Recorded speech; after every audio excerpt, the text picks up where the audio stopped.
We're just going to start streaming the meeting and then we can begin the workshop.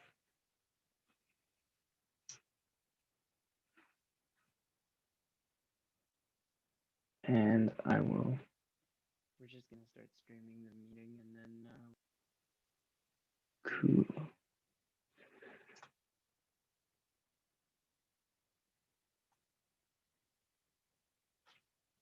Okay. All right. So welcome everyone. I don't know if you guys can see me. Okay, there you go. Sorry, I couldn't see if my camera was visible. So this is the Intro to Python workshop, as mentioned in the title. Now, my name is Ahmed. I am a learning exec at the University of Ottawa, DSC. And this was technically a collaboration with Georgia Southern University. However, my partner had to drop out due to personal circumstance, and so they won't be joining us tonight. However, I still am equipped to run the workshop and I still am able to answer any questions. And I hope you guys learn something from this and hopefully find something you enjoy. I'm just going to remove this annotation here. And without further ado, let's begin. So I just want to go over the pedagogy, which just means like the teaching style. And this workshop, it's supposed to say 2 hours, but it says here 1.5 hours. And so the content is fairly compressed. That's why these things take 4-month courses, because it is quite a bit of content. But we do intend to give people an understanding of the basic concepts and give them links so they can read further if they want to understand more or if they're just interested. And this entire workshop that we are running is code along. So I'm gonna actually post a GitHub link for you guys, and anybody can replicate this. Now, this contains the student copy, and the student copy is just an empty piece of, like an empty Colab document. It's exactly what this is, and you guys can code along with us, right? So we want to expose you to code as quickly as possible, and so we offer this on GitHub, and you can download this and go on Google Colab, and using your Gmail, you can do that. Just quick disclaimer, does everybody here have a Gmail account?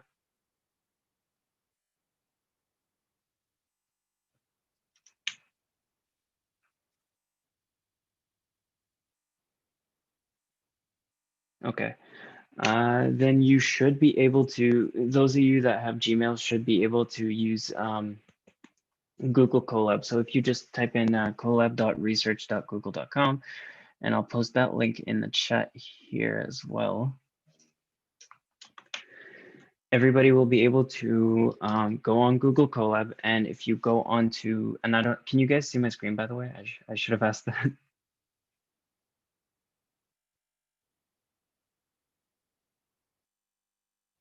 Okay, okay, sorry, I thought I was rambling madly, incoherently for like 10 minutes.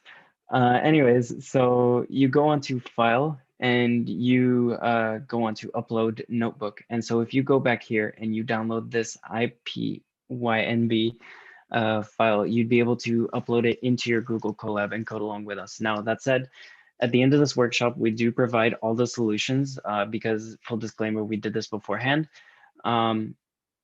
And so by the end, you can have your own version of the document, or if you just want to sit back and listen, if that's more your style, we also have a solution that comes out by the end of the workshop. So your pick. I'll give people a few minutes so that they can get that done. And in the meantime, I will also pull up my instructor's document so that I can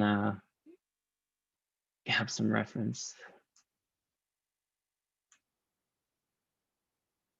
Yeah, it's not as impressive when you solve problems live or when you do this instead of like solving problems live, but it does take time to come up with an example or analogy that makes sense. Okay. If anybody's trying to access the Google Colab document, is anybody having trouble so far?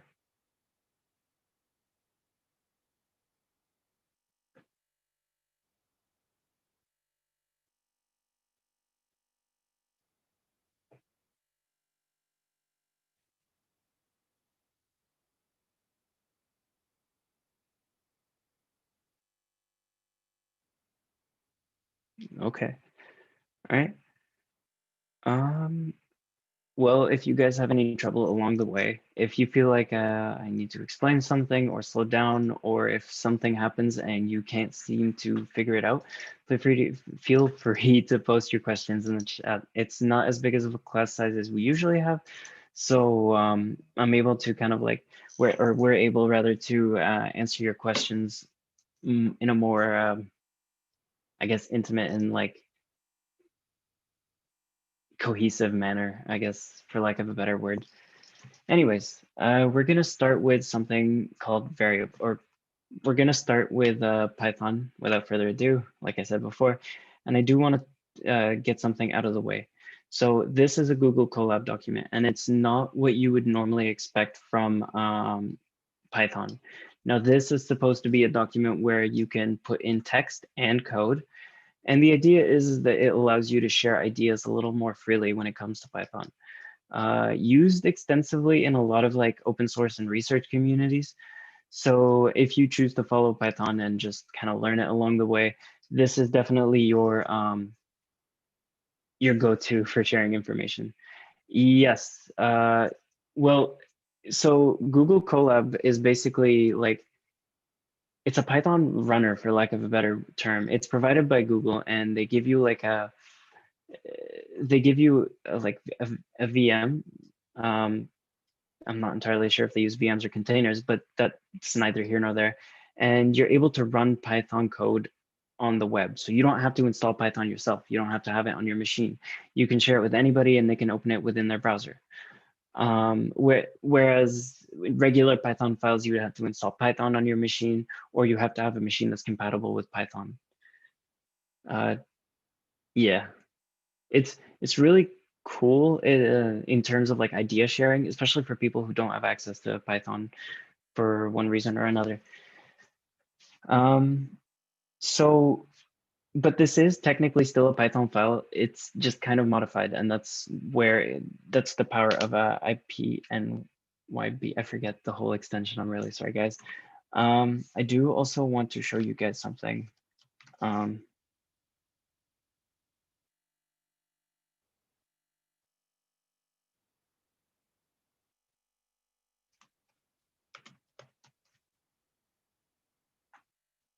So there are Python files which are like opening a program where you have a piece of code that's written and you want to run it and you open a file. I do want to get something out of the way, which is that you can put code into a file and run it like a program, or you can run it on something called the shell script or the shell. And the idea is that you can put code and it'll show you your code live. So say I wanted to print the number 12, right? Huh. Well, this is unfortunate. It is not cooperating with me. I'm really sorry. If this was working, basically it would show you code live. I would go and fix this. I'm really sorry, guys. This was working in the morning. I did check this, but I'll have to explore this later. Um, Anyways, the idea is that the shell would allow you to run code live rather than have to type it into a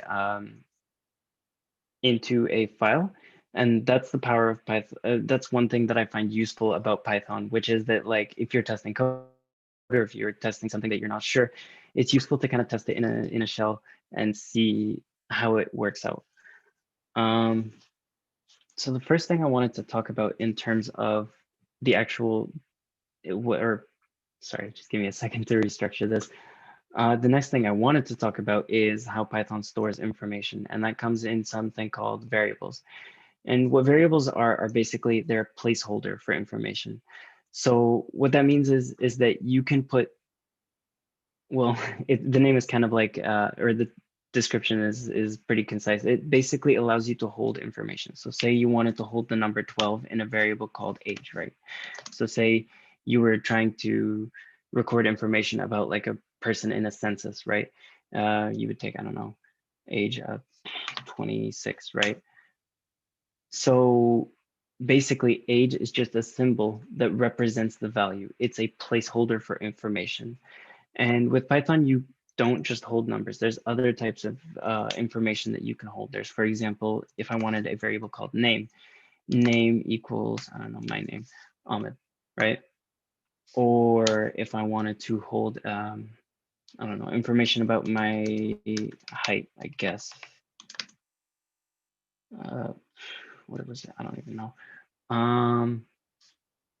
So Python lets you store different types of informations. Now, luckily for us, there is a list of the basic types of information. The first of which being integer. Now, integer is a holder for, or sorry, information that is just simple numbers. Like for example, a equals 12, or a equals -3, or a equals, I don't even know, but it cannot have a decimal point. This is not an integer. This becomes something we call a float. Sorry, this says double, but that should say float. And what a float is basically it allows us to store more information because it has a decimal point, but also generally in a lot of programming languages, floats are they have more storage capacity, and so that means they can be much longer. But with Python, you don't really have to worry about that. With Python, you'll notice I don't have to tell it that it is a integer or a string or a name or a number. Now, are there any questions so far about the data types that I've shown? The only two I've shown are integers or floats.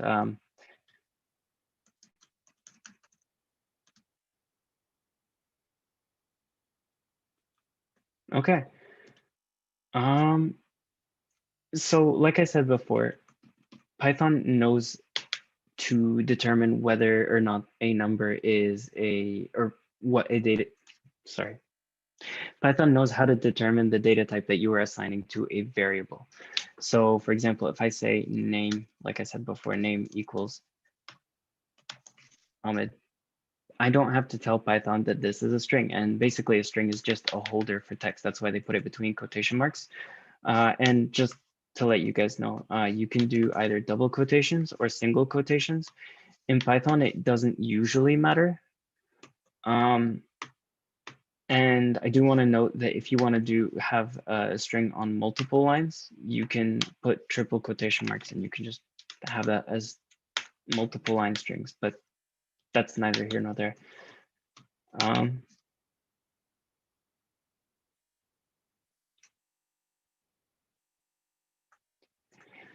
So those are the three basic data types that we will see. Those are the, oh, sorry, one last one, Boolean, right? I almost forgot one of the most important ones. So a Boolean is basically a value of true or false, or right or wrong, yes or no. A Boolean is a 1 or a 0. It's a value that's binary. So for example, if I say has car keys, right? Let's just say I lost my car keys. So that'll sorry, false. So that means I don't have my car keys. And Boolean just is a way of storing information, usually either in binary, so in ones and zeros of computers, or in terms of knowing whether or not something has happened. For example, if you're keeping track of whether or not a user has signed in, if they've made a request, if there is a user on the server, Booleans allow you to quantify whether or not something is happening. And with that comes if statements. So for example, if has car keys. If I have my car keys, then that means I can open my car door, right? So I can say print, and this is important. You'll see why in a second. Print can unlock car.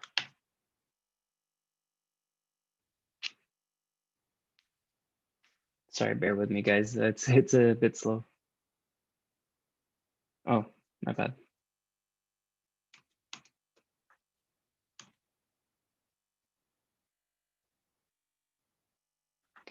So, sorry, forgot to reassign this. So if I have my car keys, I can unlock car, and this is what print does. It just, on this output window here, it just gives you the output, excuse me, of a statement, right? So I can put in here with quotation marks, can unlock car, or for example, hello there, or I can even print a variable if I wanted to. Once again, Python is really good at handling different data types. So for example, if I wanted to print the a variable, it can print 23. If I wanted to print name, you can print that.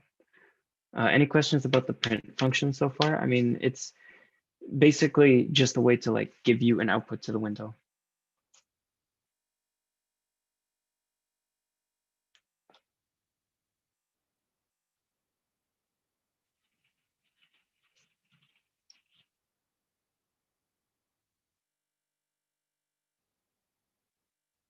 Okay.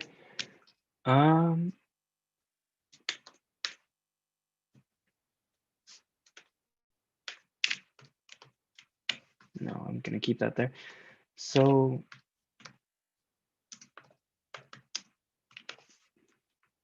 in the case of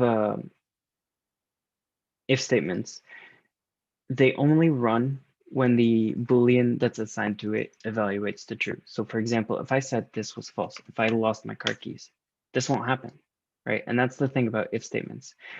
They only run when whatever's inside evaluates to true. And we'll touch on that a little more later, but just take it in stride for now, and we cover Boolean statements in a few.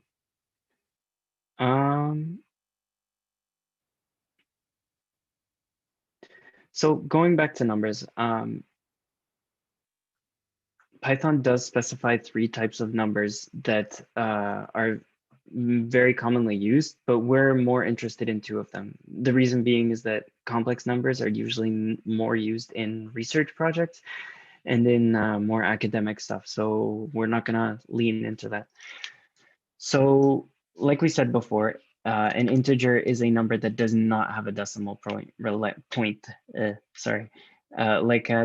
or -5 or 0 or just a random long number, right?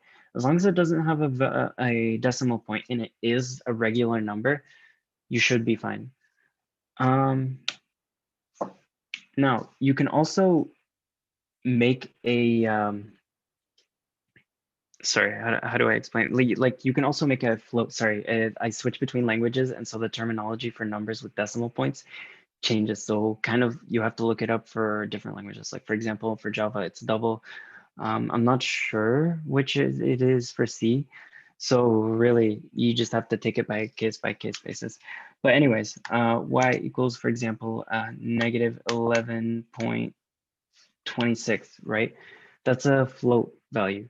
And the cool thing about Python is that you can make it almost as long as you really want to without losing too much precision. Obviously, there is a point at which I'm not entirely sure when it starts cutting off, but there is a point where it just loses precision. So if I print this number here,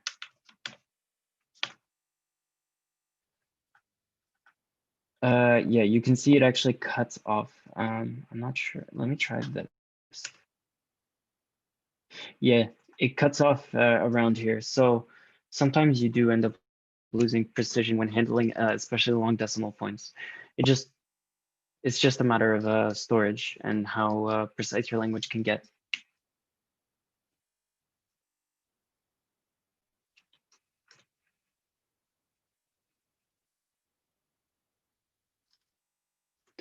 Okay. So there is another. Like, are there any questions, by the way, so far about the basic data types of Python? We covered numbers, we covered integer, float, we covered string, and we covered Boolean. Are there any questions about the data types so far? Okay.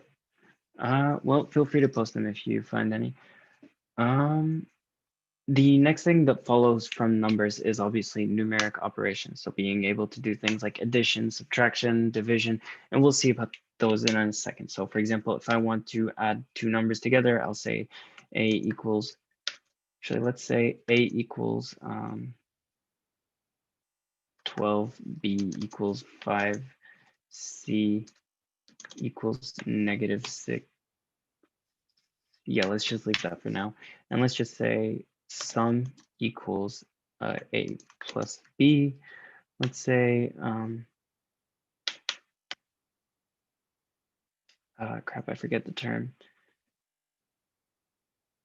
Difference equals A minus B. I'm having to.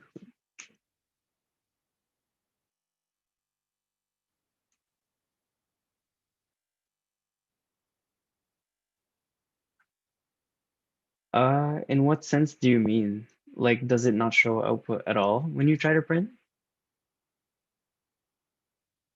Okay. Do you have any, so usually when you want to print something, you would write it out like this. I don't know if you can see my screen, but you would have these brackets next to it and you would put what you want to print. Like, for example, if you want to print a string or if you want to print a number, did you put stuff between the brackets? Like, can you put actually what you typed in for your print statement in the chat? That would probably print Y. What did you define Y to be?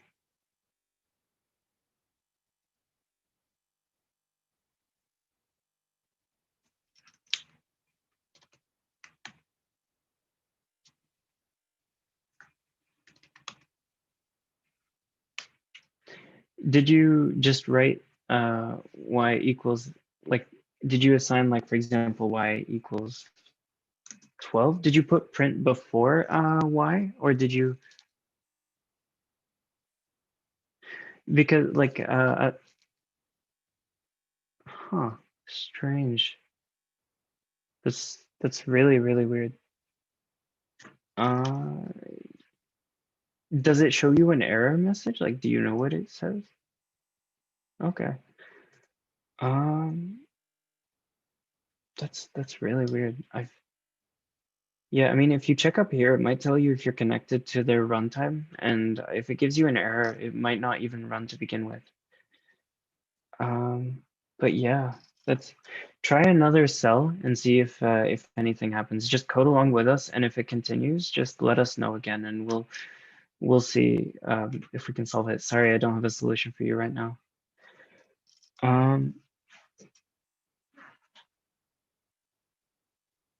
Yeah, there it is. Sorry, I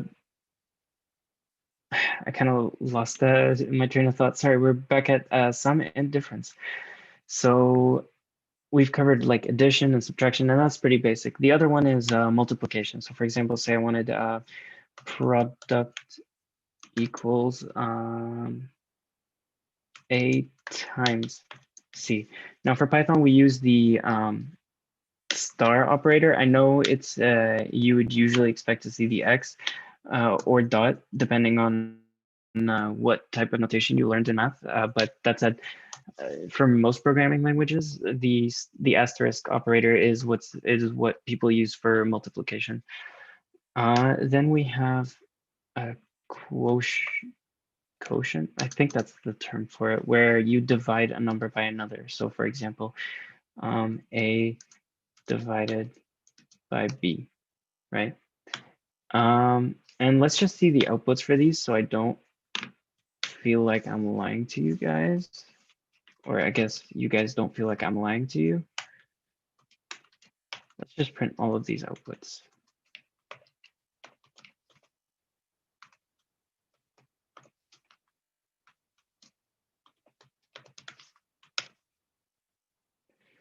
So that's A plus B.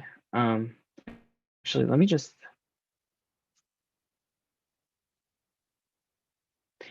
I'm gonna do something that is gonna be a little complicated, and I'll explain it as I go along. But if you guys have questions about this, do feel free to ask. So I'm doing something called string formatting. So basically, I have this string and I want to put in a message, right? So for example, I want to say the sum is, right? And I want to put in A. I can't put it in the string because that's going to be part of the message. I can't put it here either because that'll give me an error. And I can't add it like I would a regular number. So instead, what I do is I put this, the percent symbol, and then D, I believe. Yeah. And then I put another percent symbol in A. And basically what this does is that it acts as like a placeholder in this string message so that I can put in the variable for sum. And I'll show you guys that in a second. The sum is 17, right? So for example, if I change this sum to be, I don't know, 10 minus 2, the sum is 8, right? It takes whatever the value of sum is and puts it here in this message. So %d just really acts as a placeholder. And so I'm just going to do this to make it easier for everybody to read the different outputs, and we don't get lost.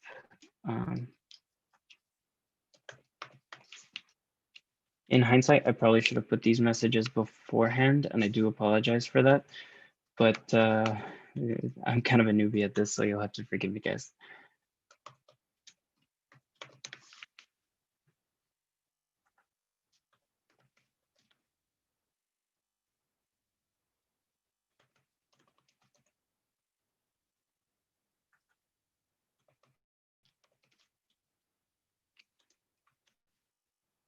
So as you can see, for example, sum is this, product, difference, quotient, okay?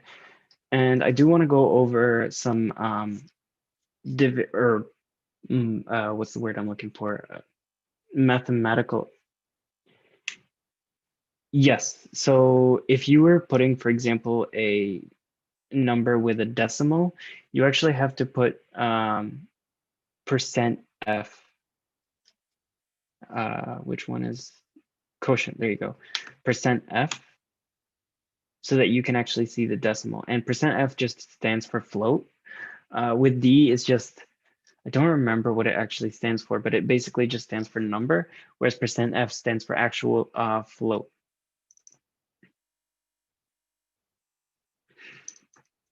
Yeah, that's just, sorry, that's an extra note I'm putting, but basically you just put in %d in wherever you want it in the string. So for example, if I had 2, %d, if I wanted like 3 numbers in there, right, I would put 3% d's, and then I would put in a %, and then I would put in comma separated values. So difference 12, 12. Did not like that. A, B. Oh, right, I have to put it in brackets, sorry. So if I wanted like 3 different numbers to be somewhere in the string, anywhere really in the string, doesn't really matter where I put it, just as long as I put in that %d. But if you put in this bracket, like it lets you pass in multiple values, and it's really cool when you're trying to put in like formatted messages, and trying to like organize information in messages. I would keep an eye out for this, especially when it comes to assignments. If any of you guys out there are taking CSI courses in future, they do sometimes ask for it. And if you just get a grasp on it early, it really helps. So unless there's any questions, I do also want to cover 2 other mathematical operators, which aren't usually seen, or I guess they are usually seen in the classroom, but they're not expected to be in computer science. So, but they are really useful. So this one is called, well, for lack of a better term, I'll call it remainder for now. And basically, it's pretty self-explanatory. Like you guys probably know what a remainder is. If not, feel free to ask in the chat. But like the idea is that a remainder is if I divide, for example, 15 divided by 2, that would be a number with a decimal point. And then, but if I were to take integers only, like no decimal points, I would be left with a remainder of 1, right? So 15 divided by 2 is 14 and a remainder of 1, right? Or 7 and a remainder of 1, my bad, sorry guys. And so there's an operation to get the remainder, and that's called modulo. And so what you do is, for example, 25 remainder 3, right?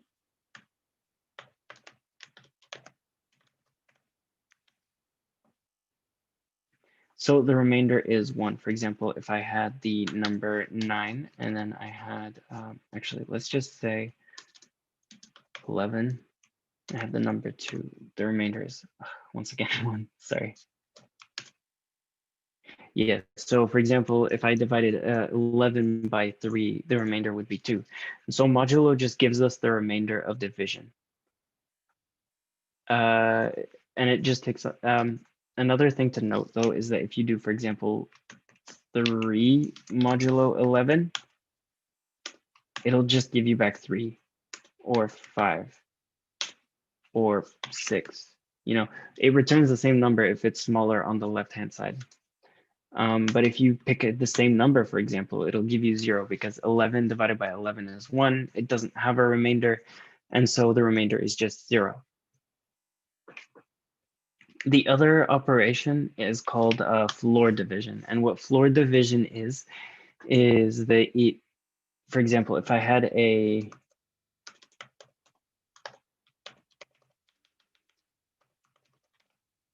if I wanted to divide 15 by 2 or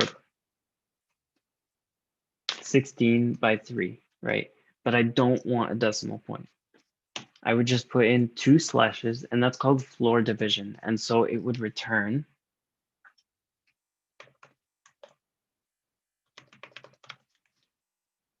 the number 5, and that's the result of floor division. If I were to take out this second slash, it would give me 5.333, right? And so if I wanted to print the result of a division plus its remainder, I would do floor division and modulo. So for example, in like I said, in this case, 16 and 3. So I would say, and this is actually a great example to showcase string formatting. So quotient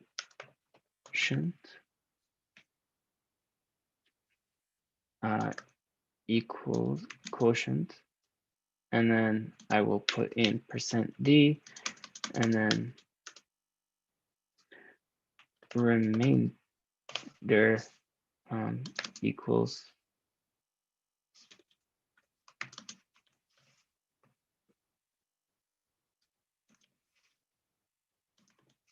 and then I would put in what was it, floor division and remainder. And so from there, I can print this and say quotient is 5 and remainder is 1, right? So, and that adds up for these two numbers. Are there any questions so far? Sorry, give me a second, guys. I got to drink some water.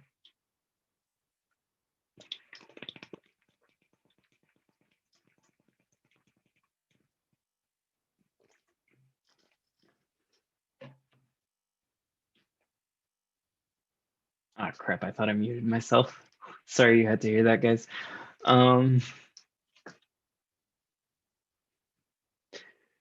So moving on, we have Booleans and conditional statements. Now, Booleans and, sorry, conditionals are, Booleans, sorry, I'm trying to rephrase this in a way that would actually add up. So Booleans are what we covered earlier, where it has a true or false value. Now, like we mentioned before, there's ways to check if something is true or false with an if statement, right? So if has car keys, I can unlock my car. If doesn't have car keys, then I can't unlock my car, and this never prints, right? And so that's what conditional statements refer to. There are those if statements. Conditionals are basically the condition, like conditioned on something. Like I can open my house conditioned on the fact that I have my keys. So if I have my keys, I can open my house. Sorry, it's a lot of scrolling, and so I get lost very quickly with this document. So like we said before, a variable is a discrete binary value. So in other words, a value that takes on 1 or 0, true or false. Now in Python, you can represent, in code, you can represent a Boolean value with either a 1 or a 0, or by writing in true or false, right? Technically, in Python, you can actually do, so for example, if I were to convert, and this is called casting, by the way, this is when you convert one data type from another. You can do this in Python with some caveats, like for example, you can't turn a string into a number unless the string holds a number, but we'll get into that in a minute. So for example, if I had bool 0, right, and I wanted to print a, I would get false, right? But if I were to print 1 or put in value 1, I would get true, right? If I were to put in quite literally any other value than 0, it would evaluate to true. The only numeric like number that really evaluates to false is 0. But usually for Booleans, we just specify true or false. Now, conditionals don't have to just use Booleans. You can use numbers, and I'll show you what I mean.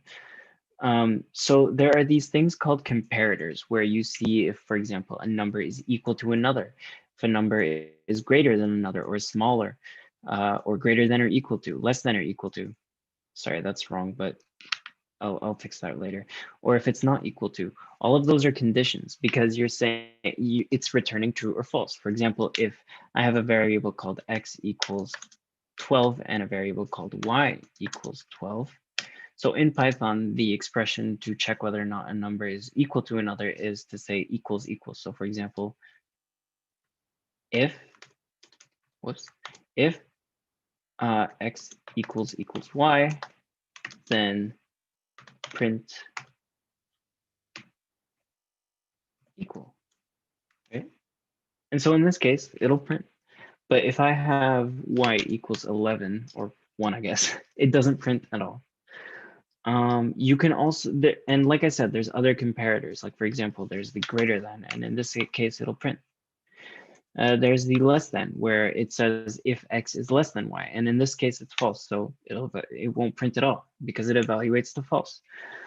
For example, there's if x is greater than or equal to y, right?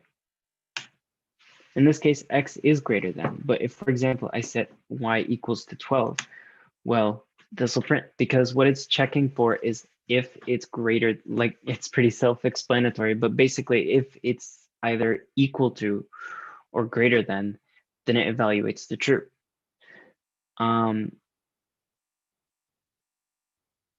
This generally does not only apply to numbers, but that said, those have different ordering. Like there's alphabetical orderings, like alphabetical comparisons. Like for example, if I have y equals a and y equals b, and by alphabetical order, I believe, yeah, b should be greater than a, and this should print, right?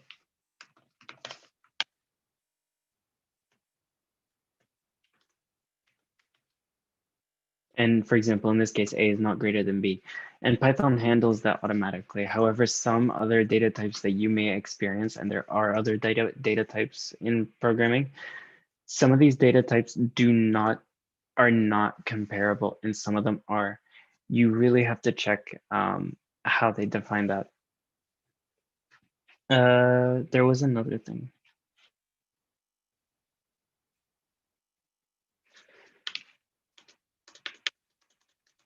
Are there any questions, by the way, so far about like Booleans and conditions? Because I know it is a bit of a tough topic to wrap your head around sometimes.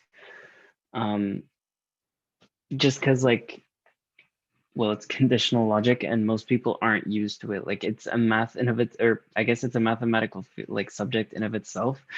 but it's not usually taught in most standard mathematical classrooms.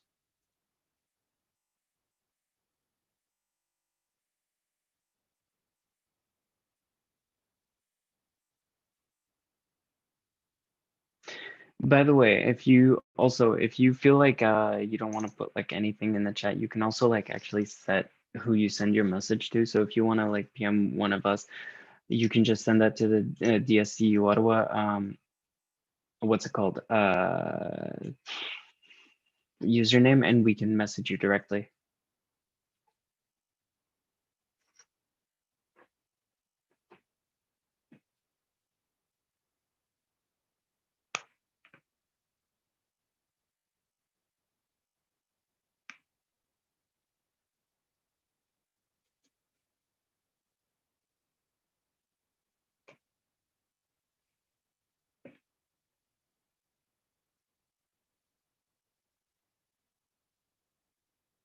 Okay.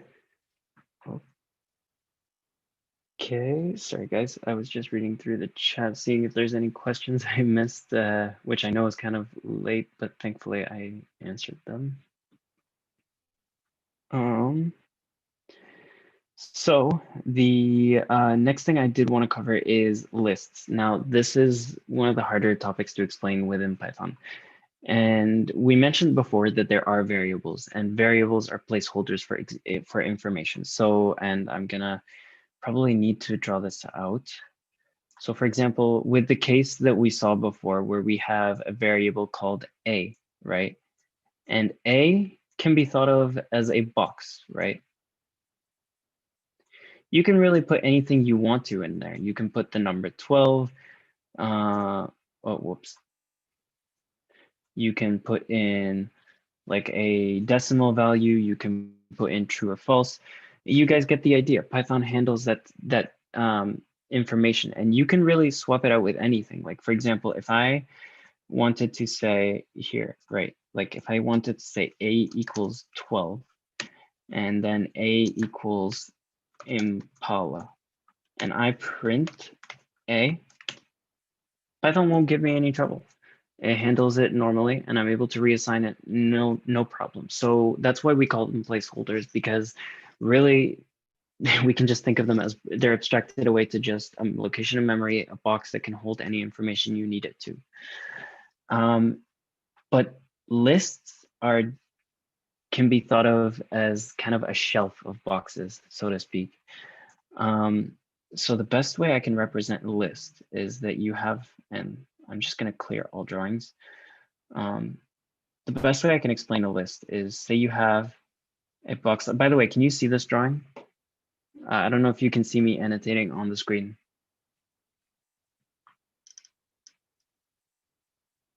Okay. So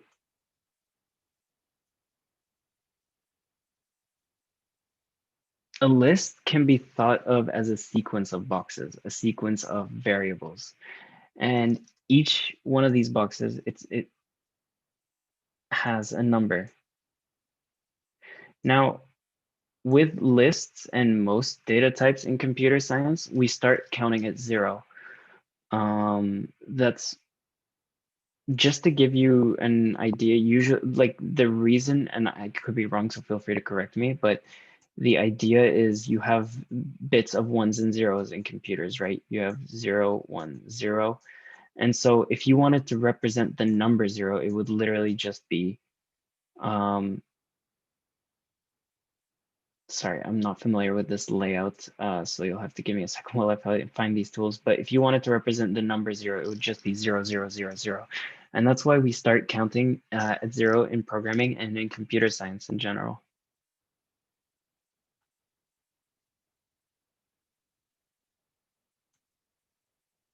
Anyways, so for example, say I wanted to, so this is my list, right? And it's just a sequence of boxes. And I put in, for example, a string, 12, the number 12 minus 5. Notice that it doesn't really matter what I put in here. I can really put in any type of information I want to, right? And I'll just, does this illustration kind of make sense in terms of, so far, like in terms of what's going on? Like you have these indexed positions and you can put in information anywhere. And really you can just like put in, for example, 5 here, 6, and you can, in Python, you can actually expand your arrays as you need them, as you need to, and you can remove an element as you need to. And we'll go over that briefly in a minute. We'll actually just go over that, but first I just want to, sorry, I have my notes laid out in front of me, so I'm just kind of like reading from them. We just want to go over the basic syntax and the basic like writing that you would need to start a list. So I'll just erase all of this. I don't know why I'm bothering like this. And I'll show you what an array looks like in Python. So for example, if I wanted an array called A equals 1, 2, 3, 4, 5, 6, I would separate them by commas. And that's how you represent a list in a Python. So if I print this out, right, there's my list. It's just different values. Now say I had actual, what's the word, variables. So like A or 1 equals 1, 2 equals 2, and so on and so forth. I'm gonna stop talking now so I don't bore you to death with numbers.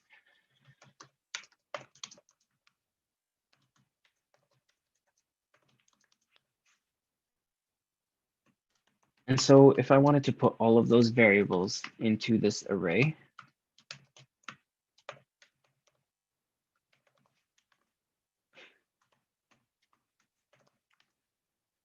I can.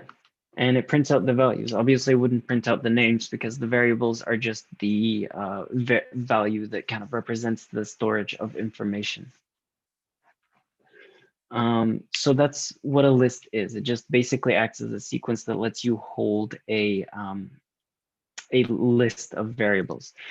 And like I said before, lists can contain information of different types. So for example, if I had a list where I wanted to encapsulate the information about a person, so like I would say person A equals, and then it would be a list. And you can see here, this is the information I need in this comment.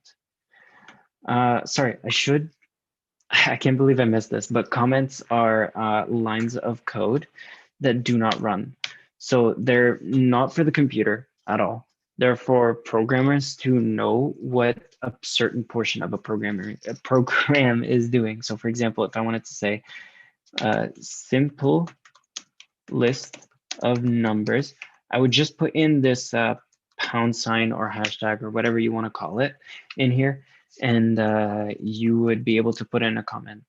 Now, technically, you can put in 3 quotation marks, and people say that it's a multi-line comment, so you can go on like this and it wouldn't crash. But that's not technically accurate. This is still a string. It's a multi-line string.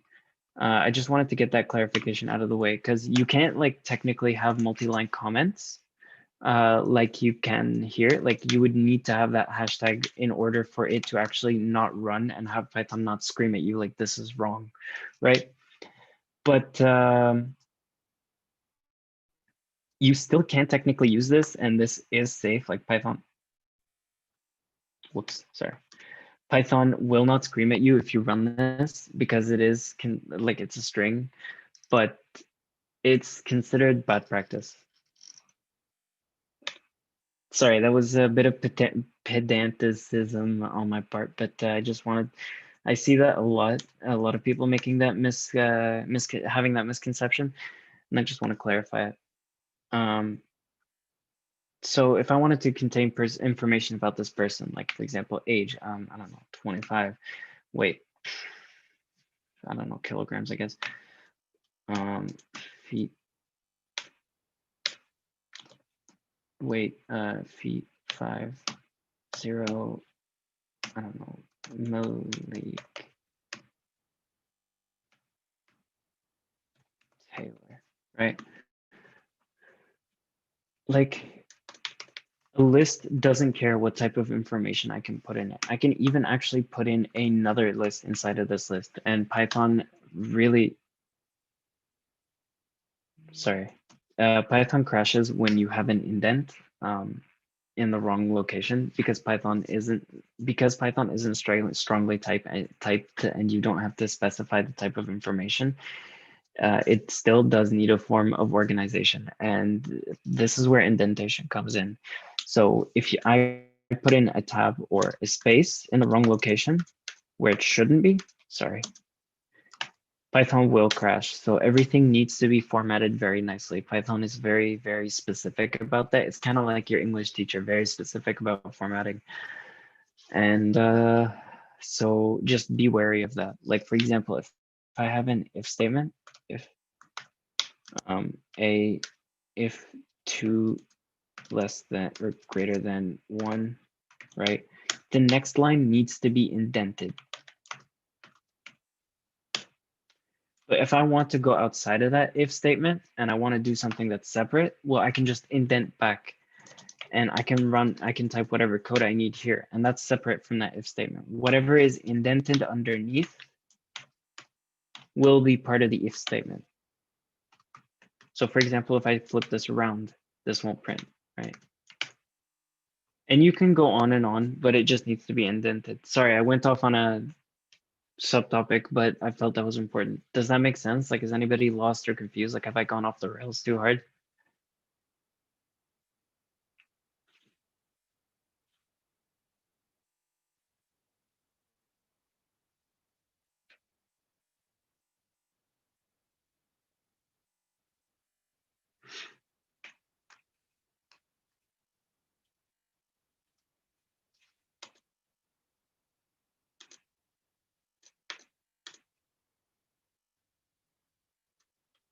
Okay.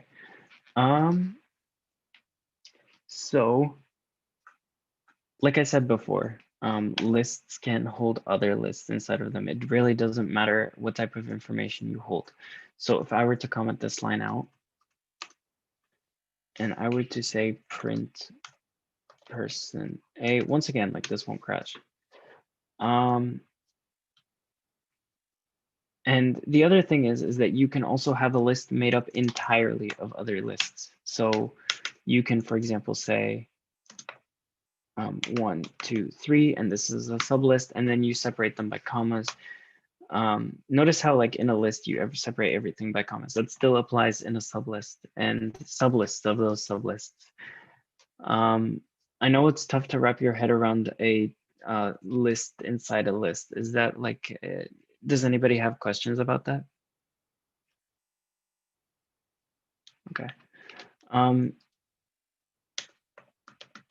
So the other cool thing about Python is that when you're creating a list, your sublists don't need to be of the same length. Like this list can be as long as this final sublist is 5 elements. This is 3 elements, and this is 3 elements. So if I were to print this whole list, right? Sorry, and I'm just gonna. I would end up with this exact same list that I had defined here, and this gives me no problem. But usually it is considered best practice to have your lists be the same length to avoid confusion, because unless you know your data really, really well, you're gonna have a bad time trying to pick up the message apart.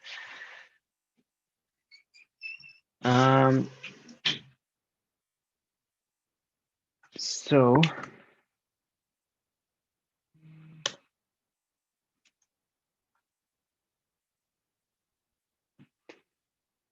the next thing I wanted to cover is the indexing. So indexing is a way to access elements. So what that means is that like in the analogy that I had mentioned before, you have a rectangle, right? So A equals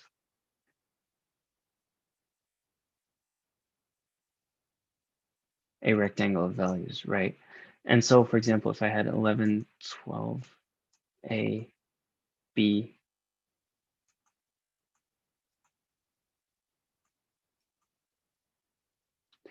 I need a way, and sorry for the bad handwriting, but I need a way to be able to access this element here, for example, or this element here. And that's where indexing comes in. It lets us access the elements of a list.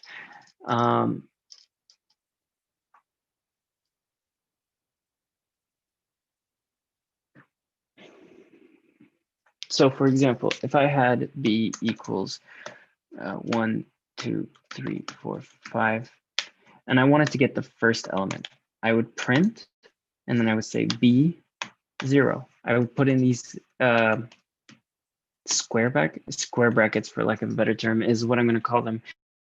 And so I print out the first element, which is 1, because once again, we start counting at 0 in computer science. So if I wanted to print the second element, for example, I would print b1, and so on and so forth. Now, if I wanted to get the length of b, I would say, for example, and I'm just going to have a holder. I'm going to put in a variable to hold the value of length, and I'm going to call it length equals len b, right? And that's how you just get the length of a array. Trying to think of something. Yeah, this is the correct term. So length, so there it is. I have 5 elements and it prints out the length. I suppose, but I'm just trying to enforce like variables on you guys. Like I'm trying to like really show through repetition that variables are just placeholders for information. And plus, like, this makes it more readable, especially for beginners. And yeah, that technically is correct, but yeah, I gave you my reason. And like I said before, lists start at 0, but they also, because they start at 0, they don't end at the length of the list. So if I try to access, for example, B5 because the length is 5, this will give me an error. I need to put in B4 to access the last element. And for example, if I add another element, well, now the length is 6, so I need to access element number 5, right? So that's what n minus 1 means. N is like a representation of the length of the array. And so you just go n minus 1. The other thing about lists, specifically in Python anyways, is that they can be negative index. And I'll show you what that means. So once again, we have an array.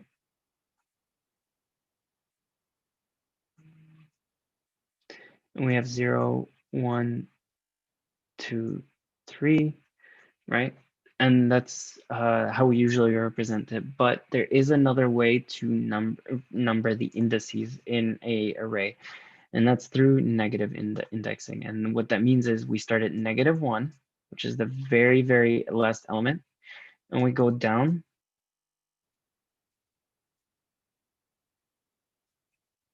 to -4. Now, notice we don't have 0 over here. I know regular intuition tells us that we need to start at 0 because that's how we start counting, but there isn't such a thing as -0. So we just start with -1 instead and then go to the end. And so the end of a list in negative indexing is the actual length. I know it's hard, like it's a bit confusing to keep track of both, but just usually in most situations, it's preferable to use regular indexing, but there are actual mathematical based questions where negative indexing is provides an more elegant solution. I'll show you guys some examples of that in a few minutes, but we'll get to that. So are there any questions about like indexing and negative indexing so far, by the way?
Question for those in the chat. Do you guys, like, just for curiosity, how many of you guys already know Python?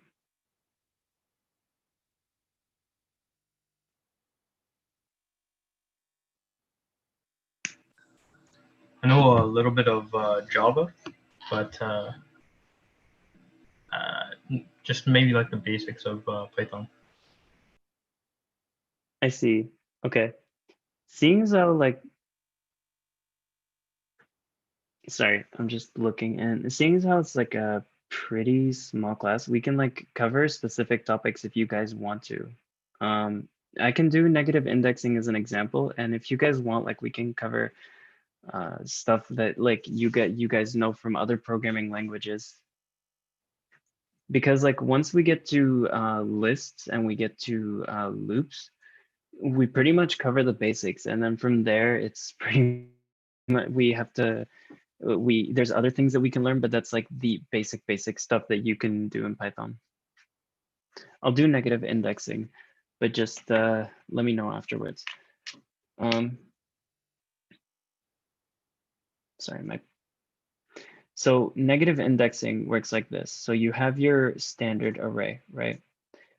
And once again, it's represented with boxes, and you have 0, 1, 2, 3, and you count from here going in this direction, right?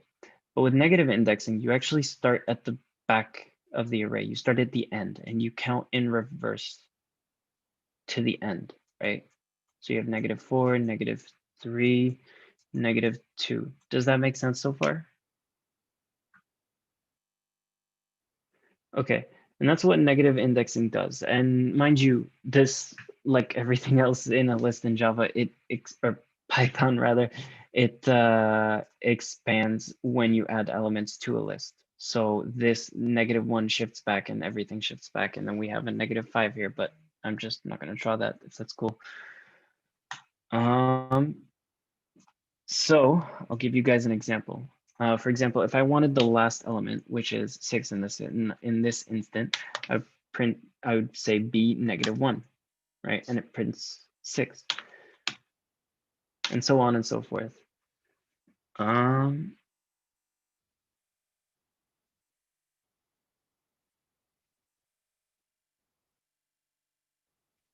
Yes, it is actually. Technically, yes.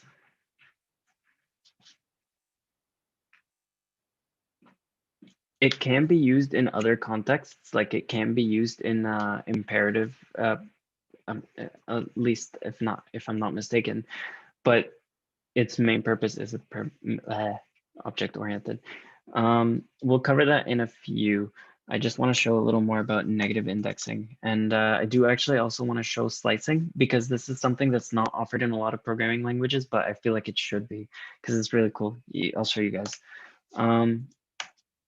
Anyways, so like I said, negative indexing goes to the back. And with negative indexing, you can use the length. So for example, if I do minus length, this will give me the first element, right? Because again, we can't have -0 because 0 doesn't have a positive or negative value. Now, slicing is another operation. What slicing does is that it returns a sublist from the list. So for example, if I wanted C to be my sublist and I wanted to take the elements from 0 all the way to 4, right? And then I print C. Shoot. Oh, right, B, 0 to 4. So you say 0, this is the start point. Then you put in a colon or semicolon, colon, and then you put in the end index for at the other side of the colon. And you're able to output a sublist, right? Now, sorry, I'm just trying to remove this so that I can print the whole array. You'll notice that this has 6 elements. And if you actually count to number 4 in this array, this would be position number 4, right? So in this case, it should have printed 1, 2, 3, 4, 5. But with slicing in Python, it actually doesn't consider the last index you give it. So for example, if I give it length, right, it'll print out the whole array. If I give it 6, because that is the actual length, it will print out the whole array, right? So it doesn't consider the last number you give in that slicing, but it does give you a sublist. So for example, if I do 5, 0 to 5, it only gives me 0, 1, 2, 3, 4, right? That's 5 positions, but it excludes the 5th position. And that's just something to consider when slicing. So like I said, slicing returns a sublist. And with this, it also does work with negative indexing. So you can do -5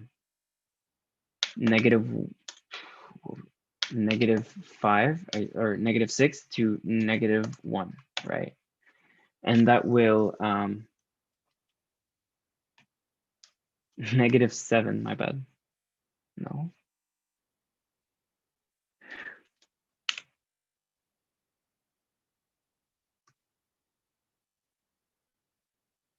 The heck?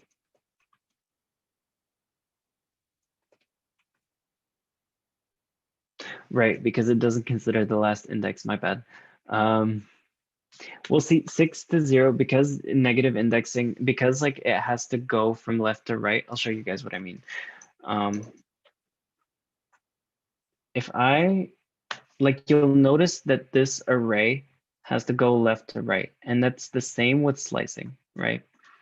And so I'll try to explain this the best I can, but if I'm taking my elements, I'm going from left to right in a slice, right? I'm taking 1, 2, 3, 4. There is another thing that you can set, which is the step that you take. That means how many steps do you take per check. So for example, in this case, I'm skipping number 2 because I set step to 2. So I'm going every second element. So 1, 3, 5. I'll show you what I mean. So 0 to 7. And so I go 1, 3, 5. I skip every second element. So if I wanted to go in reverse, I can actually do -1, right? And then I can do -1 to -6 or -7 rather. And I can go in reverse. And that's the cool part about Python, is that you can set, like, you can customize whether or not you want to reverse an array or return like the reverse of an array. But I guess that was my problem, sorry. -7 to -1, my bad. Sorry, that was the mistake I made in the first place.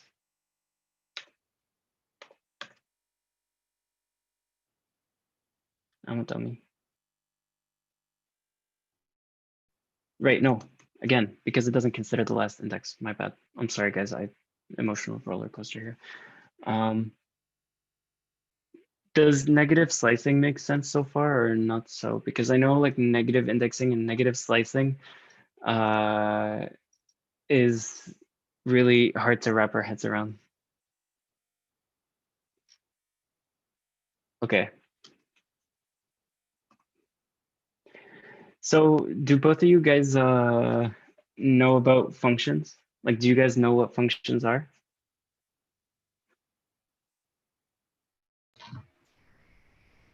Yeah, I've used it in Java as well as C. Okay, so I'll just. But I think for the sake of the YouTube video, it'd be good to like cover it, maybe. Okay, I think what I'll do is I'll just quickly go over functions in Python, just so you guys know the incantation, and then I'll go over methods, like what methods are, and that does lead into object-oriented program, or sorry, I'll start with functions, then go into objects, then go into methods. Does that sound good to you guys? Okay, sweet. Yeah, sounds good. Okay, so a function is basically like a piece of code that's pre-written.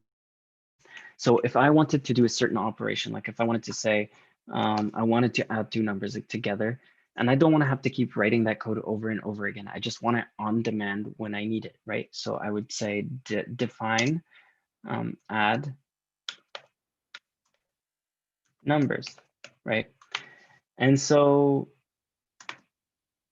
sorry, actually a better example, say I wanted to have a function to print a greeting, and I don't want to have to keep typing that every single time, right?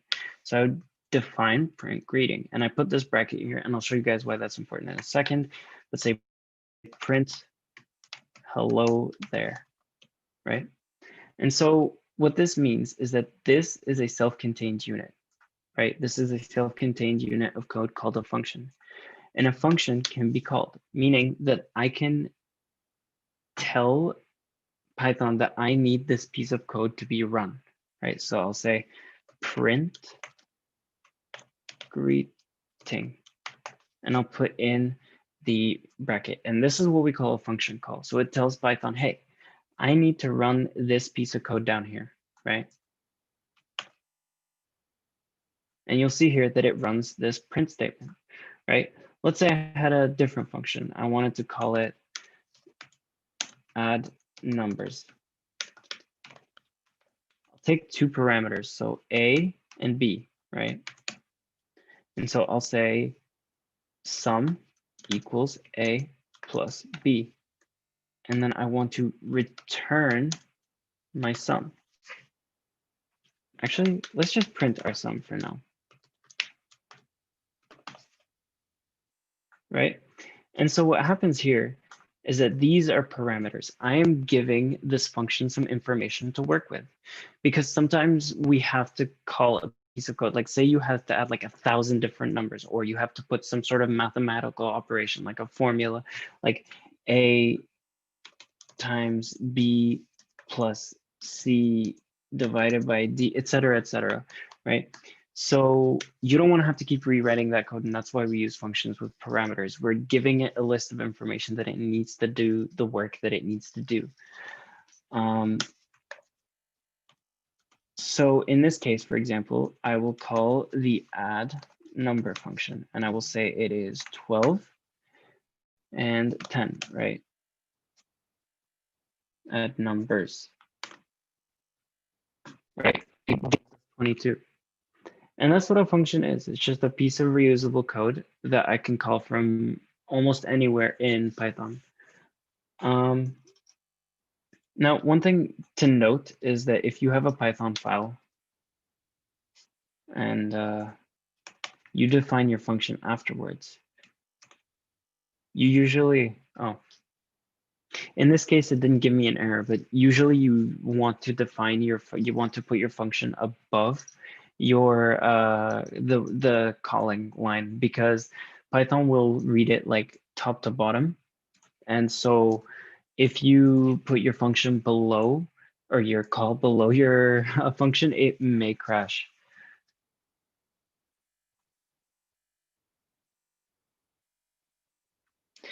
Does that make sense so far? Like anybody confused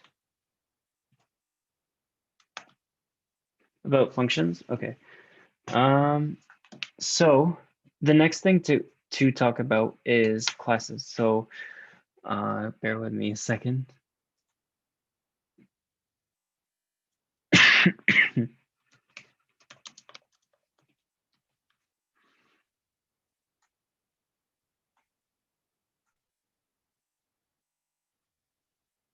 So a class is basically how do I put it? A class is a container for information that I need. I'll show you what I mean. So for example, class person, right?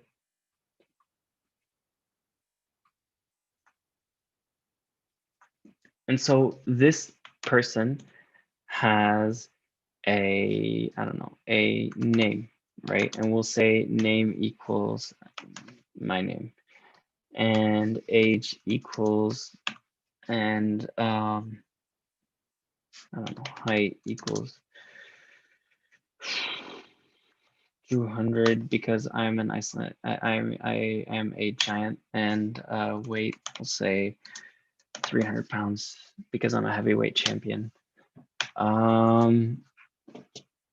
So we have this class, right? And so it's just holding on to information.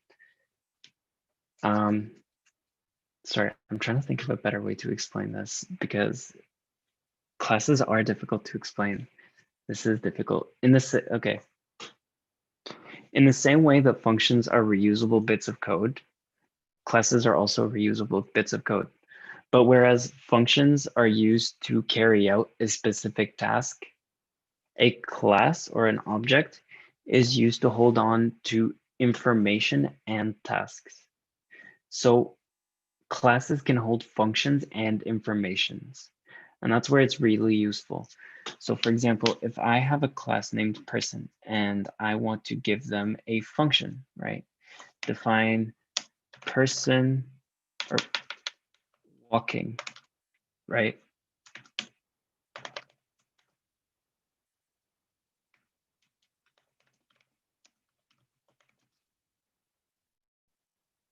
So this is a function inside of a class, right? And so if I wanted to create a version of like, sorry, I think the best way I can show this to you guys is probably through something called like the Python visualizer. If I can move this out of the way.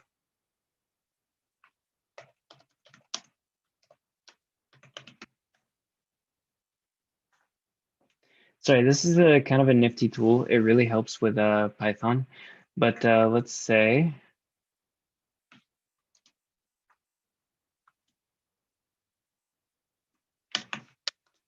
and I'll explain what the syntax is line by line.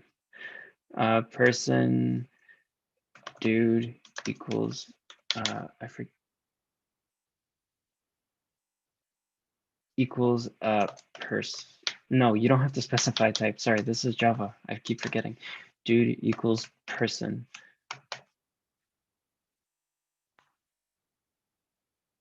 So you would, I just want to clarify, this is called Python Tutor, and it's a software that lets you visualize the execution of Python in real time and in line by line. And the red line is the next line to execute, and the green line is the line that just executed. So you'll see you have a class, right? And that's an it acts as a blueprint for the storage of information, be it functions or numbers or strings, right? And so you create an object, which is just a container for information. An object is a creation of that blueprint. So a better example, and I'll just go back here. For example, let's say class car. Right now I'm going to create a blueprint for a car. So I'm going to say engine equals, or actually, I don't know, doors equals for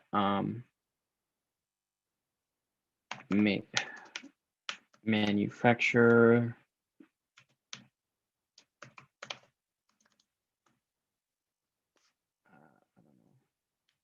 Toyota, because I can't think of another company right now.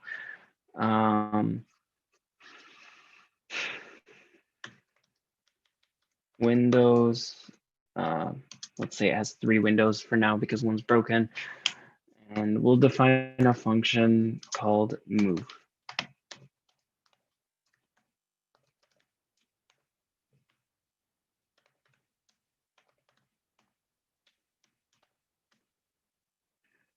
Right? So this is a function and it has information.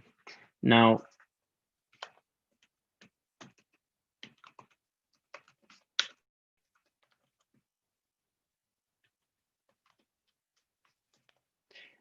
the car is a blueprint, right? It just gives us what type of information we'll have in our car object, right? And I'll show you what that means.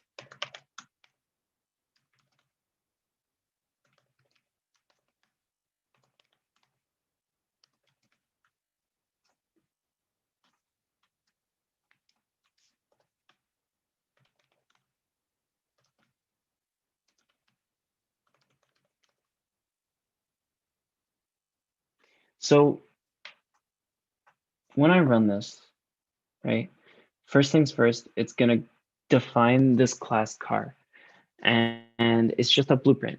And when I call this variable, I'm actually creating an instance from this blueprint. So it's like I'm taking the blueprint for this car object or whatever object, which is called a class, and I'm making it the making a version of that object. A function is actually not the same in any language, really. A function is a rewrite, like a reusable piece of code that that I write somewhere in a file, right? Like for example, back here, if I remove this line, if I comment this out and de-indent it, this is a function. But as soon as I assign a function to a object or to a class, that becomes a method. Does that make sense? Like a method is a function that a class has, something that a class can do. So a function is like let's say for example you were adding like 5 numbers, like that's a function. Uh, no, like a function, like you define it yourself. Like you have to define it, Mm-hmm. and like for example here, I'm sorry, in Python, like here's a function. So I'm defining walking, right? And if I call walking,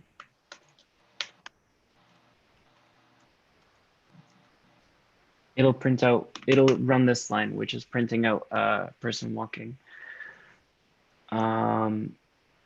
I'm defining it myself. I have to write it. That's what a function is. Does that answer your question or not So really? so like I'm just trying to compare it like to Java. So like when we're talking about methods, right? Like a method is am I getting this confused? Like there's a class. I understand the part you said about the class, but so like in Python, every class has like functions, right? And Mm, if you call that class, like let's say the example you just gave with car, if I call like Dodge car, right? mm. It'll have all the same functions, right, as the Toyota car. Yes. Yeah, right. Okay. Um, just there is a clarification, like methods are just functions stored inside of classes. Like you won't find them anywhere except for that class. Like if I have to here, like if I have two different classes, right? I have a class car and I have a class plane, and I'll just rename this in a second.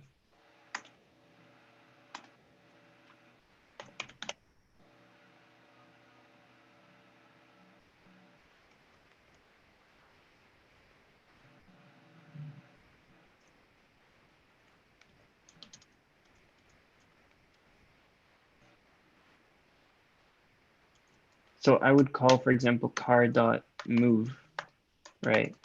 And plane.move.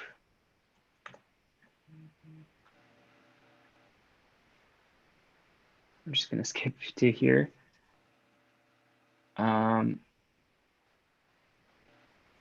There it is, car.move, vroom, vroom.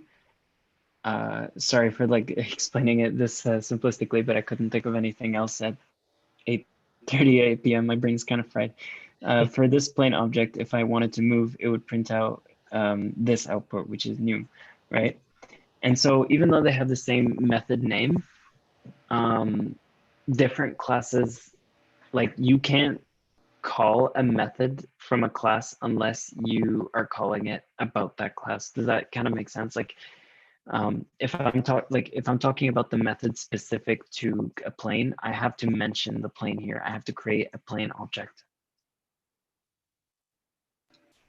Yeah, I kind of get what you're saying. Like basically, like functions are like specific to the class, right, in Python. Yes, that said, have you learned about static methods in Java? Yeah, I have. It's just, like honestly, I'm just having uh, difficulty understanding like how to use like object-oriented programming. But Like how to use it in like what context?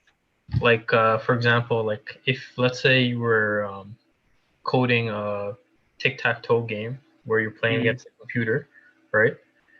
How would you know what objects or not what objects? Yeah, I guess what objects are Do you being received. like how do you know like what objects to use to do that? You know what I mean, like what to make. You know what I mean, because in Java you'll have like you'll have maybe like a computer object, you'll have like a game board object or something. You know what I mean? But like Hmm. I'm confused by like uh, how you would know what the objects you have to make are for like let's say that case for example. Like in general or just for Python specifically? Because the architecture of classes and objects should be the same between Python and Java with minor adjustments here and there.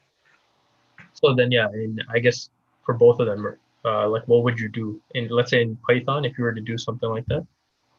Uh, In like chess, for example. yeah, let's say chess. Um, okay.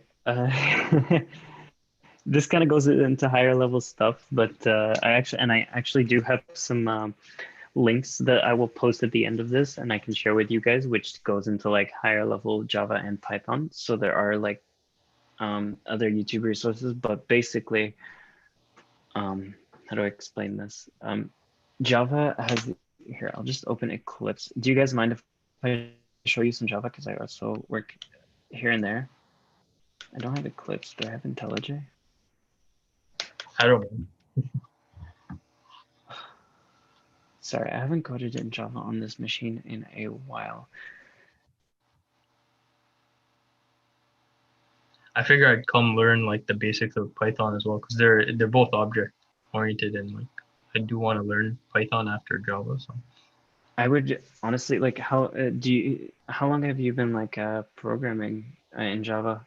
I'd say a few months now, Okay. and I'm like on I like would I'd say like I'm on say the intermediate I level. would say as a beginner, like it would suit you to at least kind of like take a look at Python because it's used a lot in like academic circles, research circles, and usually, at least in my experience, if I want to learn a new like high level concept in computer science, I usually just Python is my go-to Oh, to try new stuff out because it's like less verbose, so I don't have to specify like I can just and done, and just yeah, that's write true. up a quick dirty script.